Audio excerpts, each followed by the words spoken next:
So you're doing this kind of thing, okay? Another really good one, which I think I mentioned one of those, is rubber bands. Get some rubber bands, light rubber bands. You don't need like the lobster crawl or the broccoli rubber band or anything like it, just a light rubber band. Get some resistance with that extension, opening up those fingers. To get good resistance with flexion, squeezing like a tennis ball, a racket ball, crumple up a piece of paper, squeeze that. I mean, you just squeeze hard enough, you don't even need anything, you just engage those muscles as I squeeze. And a lot of the same things we do for golfer's elbow. The stretches, range of motion, pronation, supination, the eccentric. So now we're doing the flexion and extension. Those are the same, the grip strength, the pronate, resisted elbow flexion and extension. So holding something as I bring it up like that, controlling it as I bring it down like that, okay?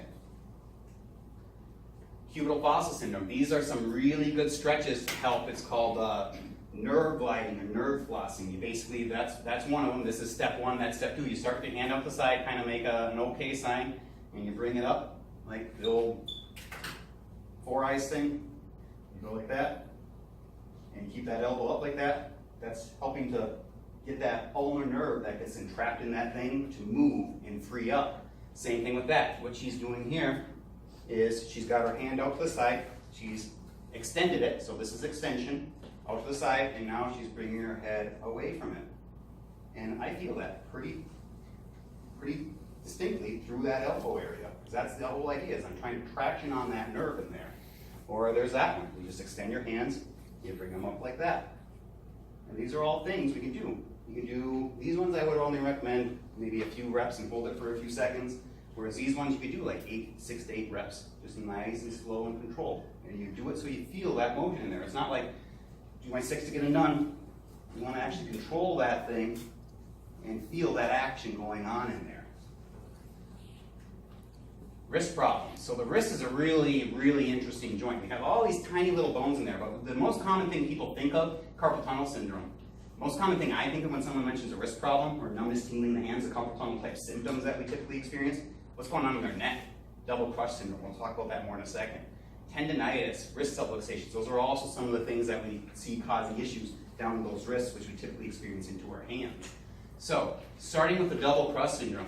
Again, we have that brachial plexus. I know I've shown it a few times, but that's where everything that goes down that arm nerve has to pass through there. If I have irritation in those nerves as they're exiting from my spine, especially that C5 to T1 area, that's what we're checking when someone's being like, and some people get confused. They're like, I told you the problem is down here. What the heck are you doing up here? Acting like I don't know what I'm doing. And I said, well, no, that's where the nerves start. We got to address the problem here, and that's why we can have things like those failed carpal tunnel surgeries, or maybe they had great results for the first year, 2 years, 5 years, but then these problems come back, and now I can't do anything because we've already slit that thing open. We'll talk more about that in a second, but because we never cleared the problem up here. We never cleared the problem in here. We never cleared the problem here. And that's the double crush phenomenon. It's those multiple stresses to that nerve as it goes along its nerve flow that are leading to the symptoms that we experience all the way into our distal extremity. So a lot of nerve irritation leads to pain, numbness, tingling, burning sensations.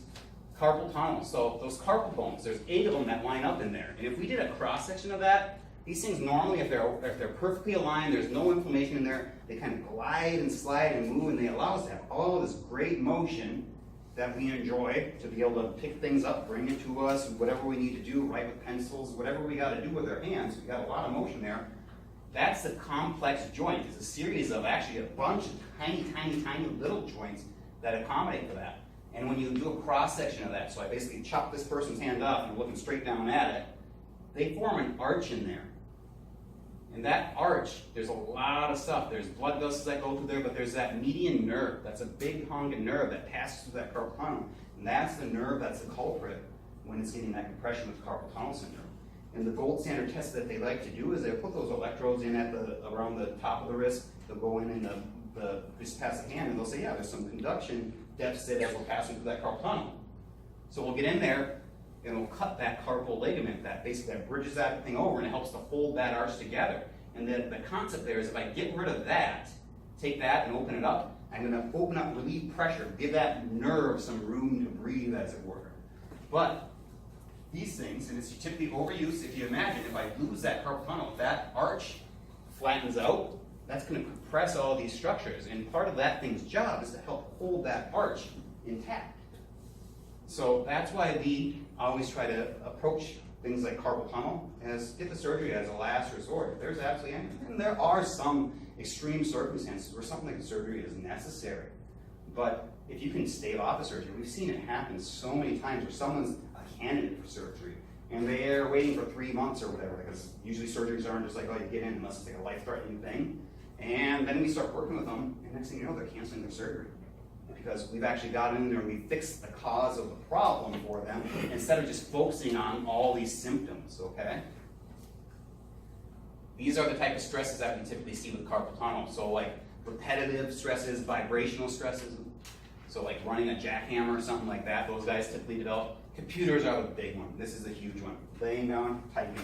A lot of us have poor posture when we're typing anyway. Same thing goes for our wrists. And that's where you get like a towel or lay that across so you have that more natural straight. Your wrist should be straight as you're typing in there. Or cyclists, a lot of, especially your hardcore cyclists, like me to Kalamazoo, and there's a lot of people that bike on those back roads, but they're doing stuff like that. And some of these people get pretty, I mean, I used to bike 30 miles and I thought that was pretty good. I was talking to somebody, they're like, I do 50 miles in one bike stretch. And that's, so some people put a lot of stress and strain on their joints when they're constantly leaning forward, putting pressure on those wrists. So, carpal tunnel, one of the big things, breaking the bad habits, the things that we're doing, like typing without some support in there, doing those repetitive but vibrational movements, support taping. So one thing that people often do, they'll take tape and they'll just wrap around like a support tape and help hold the integrity of that carpal tunnel. Ice, if there is symptoms in there, especially if you're getting that tingling, that numbness, try to control that inflammation. Just get some ice. Now the nice thing about icing a wrist is it's pretty, there's not a lot of tissue in there, so you don't typically have to leave the ice on for a terribly, terribly long time to start to get some of that benefit by drawing that inflammation out. And then stretches and exercises. So I do have a whole bunch. So a lot of these we've seen with the other ones. It's basically your active range of motion. So you're extending, you're flexing. You can give some resistance in there. I think the way I did it in the video I shot the other day is you can get both of them like that, and then kind of like your prayer pose. You can get both of them like that. You can do your isometric things where I'm trying to push. Isometric is basically I'm trying to engage these muscles, but I'm not moving anything. I'm not making the muscle shorter or longer. I'm just engaging that muscle. So I'm trying to push my hand like that, but I'm holding it. I'm trying to push it like that, but I'm holding it. And hold that for about 10, 15, 20 seconds. You'll feel that, and you'll be surprised. Has anybody ever done plank before? How long does it take before you start feeling that? Not a terribly long time, right? There's a lot of action going on with isometric exercise, and you look at somebody and it's like, oh, they're not really working because they're not doing push-ups, they're not lifting anything heavy, but no, you engage those muscles. When those muscles are actively building, they're burning energy, they're using resources, there's a lot of action going on there. Your tendon glide, so opening your fingers, closing your fingers like that. Those wrist flexion, so that's basically now you're just actually resisting the entire way as instead of just going the one way and resisting in the opposite direction, you're actually doing the resisted motion. Grip strength balls, those hand strength balls, great things for carpal tunnel syndrome. And then modifying bad habits, all these things, you guys can read those in your packet, but proper things. It's all about keeping that stuff straight. So you see all the wrongs, I've got to bend down, I've got to bend up, I've got my hands bent off the side, I'm bending like that, all those things. I got my elbow way off to the side, all those kind of things put a lot of undue stress, not just on that, but especially that one down there, that's going to affect the elbow, shoulder, everything. So some of the things we do for professional care for these. So we have MDs. MDs are great when we have emergencies. We have serious things. We got some phenomenal doctors out there where you have that emergency, you need that reconstructive surgery or something like that because you've gone and had a serious trauma that tore everything up. For these more chronic issues that we've just been talking about, they tend to focus on treating the symptoms more than they tend to focus on digging out the causes and getting to those underlying causes, okay? Then there's PT. PT is also great. PT is going to work those muscles, work those soft tissues, okay? A lot of stretches, a lot of exercises, and a lot of the stuff that we show, these are actually things that I pulled from PT websites and things like that, okay? There's a soft tissue technique called ART, which is basically, it's active release technique. So you're basically getting in there and you're breaking up all that scar tissue, all that adhesion, all that stuff that's preventing that muscle from gliding and striding and moving these joints properly. Great technique. It's not fun, it's very painful to go through, but the results are undeniable. Massage therapy, trigger point therapy, all of that stuff. So we have Colleen, we have Becky, they're both phenomenal getting in there and working those, moving that blood flow around, moving that lymph flow around, keeping those muscle fibers moving like they're supposed to, because especially when we're dealing with things like the shoulders, if you have muscles not acting like they're supposed to, that's when we have a lot of issues cropping up. Then of course chiropractic. And chiropractic, we focus on finding, detecting, and correcting people's subluxations, especially related to the spine. And we've even had a few people, I mean, Dr. Matt and I have talked about this a lot, where they come in, I have my problem, I came in, my body signal was my elbow, my wrist, my shoulder, and the first half a dozen, we're not even touching the shoulder. And some people get really confused by that. They're like, I came in for my shoulder, but all you do is adjust my neck. I was like, just hold on. We're clearing out the subluxations in the neck that are going to contribute to that shoulder. And a lot of times these problems just resolve themselves because your body's smart and designed to heal and be healthy. And if it's working like it's supposed to and not impinge that nerve flow from the source, then these things heal themselves. And as we get into it a little bit farther, and we're still having issues as we start to clear out these cervical misalignments that are irritating or causing irritation on the nerves that go to supply all this stuff, then we'll start unpacking some of like, okay, maybe we got to start manipulating the shoulder. Maybe we got to start doing some of the soft tissue stuff. So how we find subluxations, because as I know all of you have heard at some point, how much, let's test you, who knows how much of the nervous system is responsible for pain? 10%. Yeah, just a little bit less, but that's good. Usually people say 90% because they remember the 90. No, less than 10% of the nerves. All the pain you've ever experienced in your body, that's the tip of the iceberg. Way back on that, less than 10% of the nerve that can tell you, ouch, I hurt, pay attention. Very important part of your nervous system. Because when your nervous system's telling you, ouch, I hurt, pay attention, you stop and you pay attention, right? So if I put my hand on a hot oven and it's burning the crap out of my hand, I have that part of my nervous system say, hey, stupid, take your hand off the oven because you're burning the crap out of your hand. And that's the same thing with everything else. But it's not going to cover everything, and that's where chiropractic comes in. How we find subluxation, you have instrumentation, you have all that scans. We're doing the scans to measure the nerve flow, the integrity of the nerves that go to things like organs, veins, blood vessels, the nerves that control the muscles along the spine. We're doing the range of motion studies, so how far we can bend, measuring that. We're doing things like the heart rate variability, measuring how well your nervous system's adapting to stress, because we know all of everything that forces us to have problems is ultimately the stresses that we deal with on a day-to-day basis. We do things like palpation, so we feel, and that's what we specialize in as a chiropractor, is we spend hours and hours and countless hours feeling for these misalignments. And we get the question a lot of, how can you tell? How can you tell that I hurt there? I didn't even know I hurt there. I'm just feeling along your spine. I'm feeling for that tender spot, that feeling, boggy feeling, that muscle that tightens up just a little bit when I put a little bit of pressure on it. And this is not stuff that, 10 years ago, if I put my hand on somebody's back, maybe I could feel but these days it's just lots and lots of practice, feeling lots and lots of spines. Then we do visualization. We always do our posture analysis, so we have you standing in front of a mirror, or making sure your head's on straight, or making your head's back over your shoulders, that your shoulders aren't rolled way forward, that you're not sitting or walking around like this, that kind of stuff. Those are global things. We also do x-ray studies in here.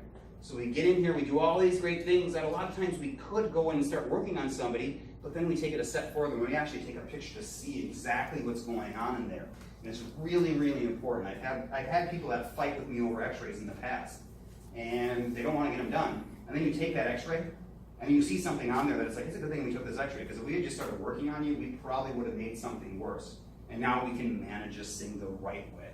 And that's what it's all about, is getting all the things we need to get someone's problems fixed right, get them fixed as good as we can get them, and fix them for the long term so they don't have them come back.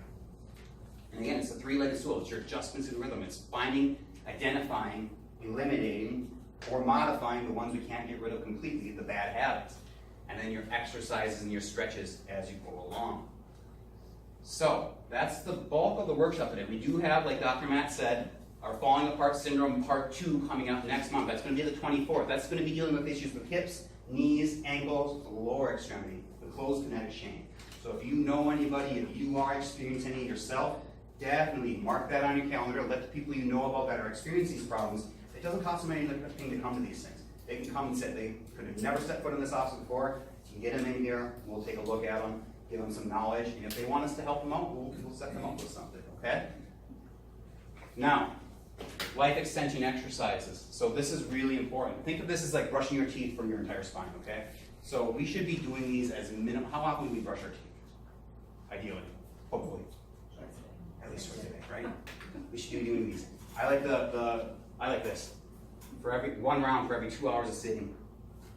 It only takes about 20 seconds for each position. So we've been sitting here, it's getting close to an hour. Why doesn't everybody stand up? We're gonna do these together, okay? So, life extension. We like to use the phrase, you will love these, okay? So, and guys, spread yourself out. You're gonna need some room. You need to have some wingspan here. So, the first one, the U. Make it a Y. Bring those arms out.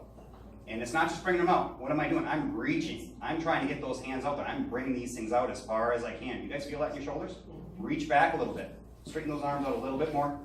Bring those, see how my palms are facing up like this? And reach out like that. There you go. Rotate those arms out a little, hands out a little bit more. Nope, you're opposite. You got it right. There you go. Like that. See how everybody, so if I clap my hands, bring them back like that, okay? Because of this boot, too. Yeah, okay. Sorry. Yep. So that's U. Okay. Then there's W. Bring them down. Elbows down. Think putting your elbows in your back pocket. So I'm not just bringing them down, I am bringing them back and down. I'm standing up proud, I'm standing up tall, I'm bringing my head back over my shoulders. You feel a little bit more when you do that, right? That's the W. You will love. Bring those elbows down to your side. Keep those hands back, facing the ceiling. So I don't want to see my hands in my periphery. I'm looking straight ahead. I'm standing up tall. I'm standing up proud. I don't want to see my hands over here. Bring them back. Really feel that between those shoulder blades. And into these. Bring it up to a T. Arms up, hands back. You guys feel that? Yeah. Do these every day. Break up those sitting times. Did any of you see that Gruber posture break video that I did? Where you're sitting, bringing your arms back like that? That's like basically, these ones are way better. So you guys are getting the really good ones for showing up. Bring them out, okay? About 20 seconds every position, okay? Then get back into doing whatever you gotta do. And then next time, set a timer. Every hour or so, get up, break it up with that kind of thing, or every 2 hours, okay? So, that's really all I have for you guys. I appreciate it. If you guys have any questions, I definitely would be glad to answer those now. You showed about bad sleep positions. What's a good sleep position? So sleeping on your back is good. The big thing is your spine should be straight. So if I've got a bunch of pillows and I'm sleeping on my back, I don't want my head way cocked up like this. I don't want my head hanging off the back of the bed or anything like that. Just a nice straight position, okay? Back supposedly is the best way to do it. I have a hard time sleeping. I used to be a stomach sleeper for years and years and years and years. And I was that person. I was sleeping like this. I'm a side sleeper myself. Yeah, side sleeping. So side sleeping, think kind of like a fetal position. Your arms are like that. You are going to put some pressure on one of your shoulders when you're sleeping on your side. One thing that really helped me to learn to not sleep on my stomach is I got a body pillow and I kind of pinch that between my elbows like that. I'm laying on my side and I have my knees bent like that. That pillow's coming down between there, and this is how I'm sleeping. Okay, and I got a pillow that supports my head in a neutral position, so I don't have so many pillows that I'm way off to the side sleeping like this. Because if I sit here like this for the next 15 minutes, I'm going to have a neck issue. If I sleep like this for 6 to 8 hours, I'm really going to have a neck issue. Okay, same thing. I don't want no pillow, so my head's going the other way. I want something that's holding it all straight. Okay, and then you get that extra, you get that pillow that goes through there to help cushion up your knees, cushion up your elbows, help hold you in that position. Especially if you are somebody who is doing something like stomach sleeping, your habit's going to be to roll over on your stomach as soon as you fall asleep when you can't defend yourself against it. And the whole idea is you're putting that barrier in the way, so when I go to roll over, there's something in the way. And ideally you don't learn how to throw that pillow out of the way. That's why I had to do I just threw the normal size pillow out of the way. I got the body pillow, it got tangled up on my legs. And the idea was, it didn't stop me from trying to turn over, but every time I turned over, it's like, what was this? I wake up and it's like, oh, you're rolling over. Now I reposition. It was a pain in the butt while I was learning how to not sleep on my stomach because I was waking up very frequently, trying to roll over my stomach, getting tangled up in this body pillow, okay? Any other questions? What do you think of these, like those half moon pillows like people have for on planes? You know, the ones that you put around. Oh yeah, the cervical pillow, like the airplane pillow. Yeah. They're good if you on a plane. I mean, I've got one when I'm on a plane and I want to sleep. I don't want to sleep like this. I have seen it when I was buying mine. I generally pillows and beds, my general word of advice is you get what you pay for. So if you buy the cheapest thing you can get, you're not going to get good support. I was going to buy a neck pillow and I put that thing on and I'm walking around as a mire I'm walking around and I'm like, just let my head flop. So I'm trying to pretend I'm sleeping, and as soon as I did, it's like, yeah, I have this pillow here, but it's like not really holding anything. I got the one that it's like, it's almost one of those soft cervical collars, and it's like, there's no way, if I fall asleep and I have dead weight, it's not going anywhere.